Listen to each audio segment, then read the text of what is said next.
आलेलो आहोत नेहरे कुंडात विठ्ठल रखुमाई.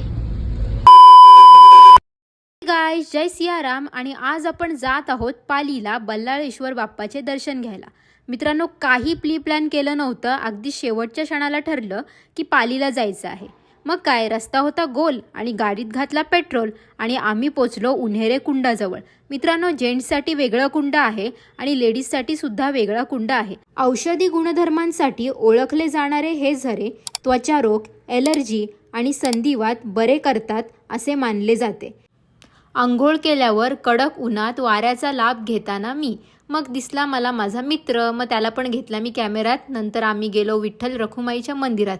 मित्रांनो, त्या 2 कुंडा व्यतिरिक्त सुद्धा हे बाहेर 2 कुंड आहेत, ते सुद्धा मी पटकन कॅप्चर केले. त्यानंतर मला भेटली मांजर, माझी मैत्रीण. तिला कशी सोडू मी, तिला तर घ्यायलाच पाहिजे. त्यानंतर आम्ही निघालो पालीला बल्लाळेश्वर बाप्पाचे दर्शन घेण्यासाठी. मित्रांनो, मला जास्त काही व्ह्यूज कॅप्चर करता आले नाही कारण का रिस्ट्रिक्शन खूप होती. त्यानंतर आम्ही थांबलो नाश्ता करायला, ते पण एकदम सुधागडाच्या समोर. त्यानंतर आम्ही गेलो वेलशेतला काकूंचं अभिनंदन करायला. काकू आल्या होत्या रोहा पंचायत समितीला निवडून, म्हणून आजीने केला काकूंचा छोटासा सत्कार आणि त्यानंतर आम्ही निघालो घरी जायला. Bye bye.